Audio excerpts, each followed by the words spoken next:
दुनिया में अगर कोई चीज गिरगिट से भी ज्यादा तेजी से रंग बदलती है ना, तो वह है भारत का दरबारी मीडिया। बिहार चुनाव से ठीक पहले तक यही दरबारी लोग कांग्रेस और आरजेडी की एक तरफा सरकार बना रहे थे, जैसे चुनाव के नतीजे नहीं आ रहे हों बल्कि इनकी व्यक्तिगत इच्छा पूरी हो रही हो। हर एक ग्राउंड रिपोर्ट, हर एक एग्जिट पोल, हर एक थंबनेल और हर एक ट्वीट में ये लोग सिर्फ एक ही बात कह रहे थे, तेजस्वी यादव की चौतरफा जीत। ये पूरा मीडिया का इकोसिस्टम इतना अधिक उत्साहित था कि मानो महागठबंधन ने बहुमत की सीटें पहले ही पत्रकारों के हाथ में रखकर दिखा दी कि इतनी तो आएंगी भाई, इतनी ही बोलो। लेकिन जैसे ही वास्तविक परिणाम सामने आए और एनडीए ने 200 सीटों का आंकड़ा पार कर लिया, इसी पूरी बिरादरी का रंग ऐसे बदला जिससे केजरीवाल भी शर्मा जाए। एग्जिट पोल सट्टेबाज और जुएबाज लोगों के लिए होता है, ताकि सट्टेबाजी कर पाए, जुएबाजी कर। नतीजे बिहार में बीजेपी के पक्ष में आए तो ये बीजेपी के लिए बुरा होगा, क्योंकि अब एक बड़ा आंदोलन खड़ा हो जाएगा वोट चोरी के खिलाफ। ये पूरा का पूरा दरबारी झुंड अचानक से कहने लगा कि भाई चुनाव के अंदर तो फ्रॉड हुआ है, चीटिंग हुई है, इलेक्शन का पूरा सिस्टम ही कॉम्प्रोमाइज्ड है। इसका मतलब भाई साहब साफ साफ ये है कि जब तक चुनाव के नतीजे इनके नैरेटिव में फिट बैठेंगे तब तक तो लोकतंत्र जिंदा है, लेकिन जैसे ही नतीजे इनके सपने को तोड़ देंगे लोकतंत्र मर जाएगा। चलिए एक एक करके इन मगरमच्छों के आंसू दिखाता हूं आपको। सबसे पहले प्रज्ञा मिश्रा और उसके पति से शुरू करते हैं, जिनके YouTube थंबनेल्स को देखकर कोई भी ये सोचता होगा कि तेजस्वी यादव शपथ लेने की तैयारी कर चुके हैं। और लगे भी क्यों ना, बहन ने तो अपना एग्जिट पोल निकाल दिया था जिसमें आरजेडी को क्लीन स्वीप करते हुए दिखा रही थी। दोनों बराबर होता है कि जो एग्जिट पोल, सरकारी एग्जिट पोल्स में आंकड़े दिखाए गए हैं वो नहीं होने वाला है, वो नहीं होने वाला है। चाहे आप इसको नोट कर लीजिए, काट लीजिए, रील बना लीजिए, ट्विटर पर वायरल कर दीजिए, या कुछ भी जो भी करना है आप कर दीजिए, लेकिन जो एग्जिट पोल दिखलाए गए हैं 200 सीट के आसपास, वो नहीं होने वाला है। कल चुनाव शुरू होते ही इन्होंने अपने चैनल के ऊपर दमदार लाइव किया, जिसमें इन लोगों ने जैसे कसम खा ली हो कि कुछ भी हो जाए भाई साहब चैनल के ऊपर तो महागठबंधन की सरकार बना के ही रहेंगे। बाकायदा इनके चैनल्स पर भविष्यवाणियां की जा रही थी। इस समय एक चीज बहुत क्लियर कह सकता हूं, वो ये कि किसी का भी, ना एनडीए में ना इंडिया में, किसी का भी कोई स्पष्ट बहुमत आता हुआ दिखलाई यहाँ पर नहीं देगा। चाहे आंकड़े, चाहे ये रिजल्ट, मैं इसकी भविष्यवाणी भी कर सकता हूँ कि किसी का कोई क्लियर आंकड़ा नहीं आएगा।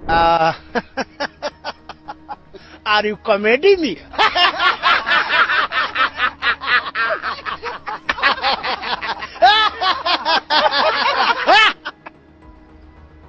Are you comedy me? कहने लगे कि आज तो सत्ता पलट के ही रहेगी, लेकिन जैसे ही परिणाम सामने आया ना, तो तेजस्वी अपनी खुद की सीट राघोपुर पर पीछे चलने लग गया और यही प्रज्ञा मिश्रा पूरा नैरेटिव बदलकर चुनाव आयोग को कटघरे में खड़ा करने लग गई। कि जब हम पोस्टल बैलेट की गिनती देख रहे थे, वो रुझान आ रहे थे, जब पोस्टल बैलेट खुल रहे थे तो महागठबंधन को महाप्रचंड बहुमत मिलता हुआ दिख रहा था। वो बड़ा मतलब वो भी हम मुझे देख करके बहुत अचंभा हुआ, इतना भयानक। और जब हम देखे कि ईवीएम की पेटी खुलनी शुरू हुई, जैसे ही ईवीएम खुलनी शुरू हुई एनडीए को बहुमत मिलने लगी। ये जो हम ये हर चुनाव में देखते हैं, मैंने इशारों में सारी बात कह दी है, कोई बात मैंने छोड़ी नहीं है। प्रेम कुमार सर, देवकी नंदन सर तो इशारों में कह रहे हैं कि चुनाव आयोग के ऊपर बोल रहे हैं कि चुनाव आयोग और भारतीय जनता पार्टी वोट और एसआईआर ये सब करके जो है मामला के सामने सारी चीजें हैं कि एक दिन पहले बम विस्फोट हो रहा है, 4 दिन पहले 10,000 रुपए अकाउंट में जा रहे हैं, आचार संहिता का पता नहीं है। ये लोग भाई साहब इतना बौखला गए थे कि कोई फैक्टर मानने को तैयार ही नहीं थे कि एनडीए जीत कैसे गई। हम दूसरे पत्रकार डिबेट कितनी भी कर लें कि महिलाएं इधर चली गई, युवा उधर उड़ गया, फलाना छूमंतर हो गया, ढिमकाना इधर आ गया, सरकार बचाने के लिए जनता रोड पर आ गई, ये सब ना समझ में आने वाली बातें हैं। और इसी श्रेणी में ना आरफा खानम शेरवानी भी आती हैं। चुनाव से पहले इनका दावा था कि बिहार में थिन क्राउड है, मोदी का जादू खत्म हो चुका है, लोग एनडीए से नाराज हैं और जनता बदलाव चाहती है। इस बहन ने अपने कई वीडियोस में कहा था कि मोदी की रैलियों में ना कोई उत्साह नहीं है और ग्राउंड पर एंटी इनकम्बेंसी का जो लावा है ना फटने वाला है। मोदी जी हमेशा जीत रहे हैं, पिछले 11 साल से वही जीत रहे हैं। मैं यहाँ पर बिल्कुल ये कहने की कोशिश नहीं करी हूँ कि 14 नवंबर की सुबह हमें हो सकता है ये पता लगे कि एनडीए जीत रहा है, लेकिन सवाल इस बात का है कि जितनी बार ये सर्वे गलत साबित हुए हैं उतनी ही बार इस मामले में कोई भी यानी एक तरफा पूरी कार्रवाई के तहत उसमें गिरिराज सिंह जो बात कहते हैं कि बीजेपी को वोट नहीं देते हैं, वो नमक खराब वगैरह वगैरह, लेकिन नतीजे आते ही ना वही आरफा खानम शेरवानी कैसे तैसे अपने आंसू पूछ रही है ना, अपने आंसू छुपा रही है, वो भगवान ही जानता है। मेरे जैसा व्यक्ति जो भारत के चुनाव की जो पूरी व्यवस्था है उसका पक्का बिलीवर है, वो भी आज मेरा फेथ हिल रहा है। लेकिन चलिए इसके बाद आते हैं योगेंद्र यादव, जो पिछले कई चुनावों से लगातार गलत भविष्यवाणी का रिकॉर्ड कायम करते आए हैं, लेकिन उनका कॉन्फिडेंस कभी कम नहीं होता। इस पूरे चुनाव के अंदर भी उन्होंने आत्मविश्वास से भरकर कहा था कि आरजेडी सबसे बड़ी पार्टी बनने जा रही है, यादव मुस्लिम वोट बैंक कंसोलिडेट हो चुका है और युवा जो है ना वो मोदी नीतीश के खिलाफ खड़ा है, एनडीए मुश्किल में है। लेकिन नतीजे एनडीए के पक्ष में 200 प्लस पहुंच गए तो योगेंद्र यादव तुरंत अचानक से सवाल उठाने लगे कि इतनी बड़ी जीत जो है वो अप्राकृतिक लगती है, नेचुरल नहीं है। जो असली सवाल है विपक्ष के सामने वो ये है कि आप मैच खेल रहे हैं, आपको पता है कि पिच आपके खिलाफ बनाई जा रही है, पिच ऐसी बनाई जा रही है जिसमें आपकी टीम हारे, और आपको पता है कि अंपायर पहले से मन बना के ग्राउंड पे आ रहे हैं। उसके बाद आप मैच खेलें या ना खेलें, आप ना खेलें तो लोग कहेंगे देखा भाग गए, आप खेलें तो लोग कहेंगे देखा हार गए, तो आप क्या करें? भाई साहब ये कोई अप्राकृतिक जीत नहीं है। राहुल गांधी ने जो हाइड्रोजन बम इलेक्शन कमीशन पर फेंका था ना, वो तेजस्वी यादव के स्थान विशेष पर गिर गया है। लेकिन चलिए अब बात करते हैं अगले दरबारी पुण्य प्रसन्न वाजपेयी की, जिनका जो जर्नलिज्म है ना वो थंबनेल ड्रिवन है। इनके थंबनेल देखकर कोई भी समझ सकता है कि जर्नलिज्म को त्याग कर इन्होंने एकता कपूर का डेली सूप जो है ना उसका तरीका अपना लिया है। इनके चैनल के ऊपर चुनाव से पहले ऐसे ऐसे टाइटल्स और ऐसे ऐसे थंबनेल्स लगे हैं कि कोई भी बार यही सोचेगा कि भाई राघोपुर से लेकर राजभवन तक तेजस्वी यादव का विजय जुलूस इनके यूट्यूब चैनल पर निकल चुका, सब कुछ पलट चुका है। नीतीश हिल गए हैं, मोदी शाह को झटका, अमित शाह डर गए हैं, ऐसे थंबनेल पूरे कैंपेन में भरे पड़े थे इनके चैनल पर। और इवन ये अपने सर्वे के अंदर भी ना महागठबंधन को एक तरफा जितवा रहे थे। हमारी टीम ने भी तमाम जगहों पर रिपोर्टरों से बात की, लोगों से बातचीत की, कुछ जमीन को परखा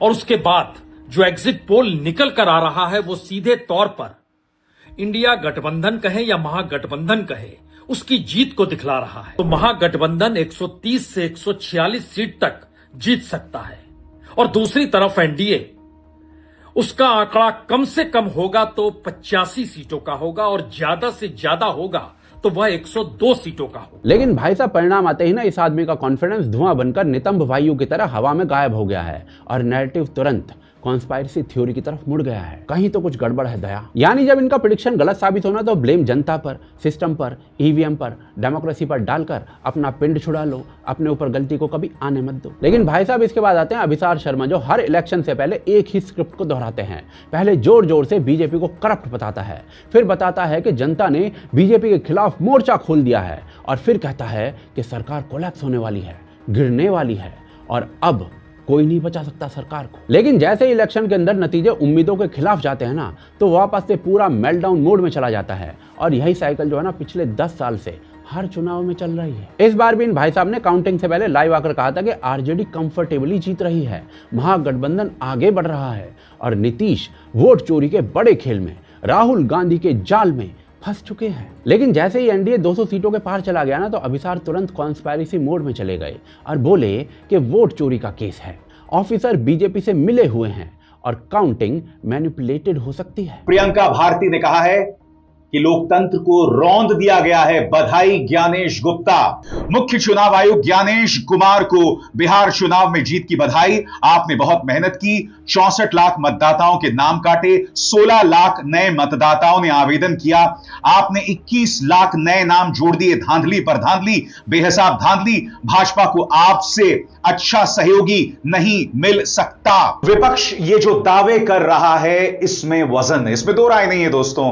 जिस तरह से वोटर्स के नाम हटाए गए, जोड़े गए, इस प्रक्रिया में साफ तौर पर पारदर्शिता की कमी थी। और फिर आते हैं ऑल टाइम ग्रेट दरबारी मीडिया की नितंब वायु रवीश कुमार।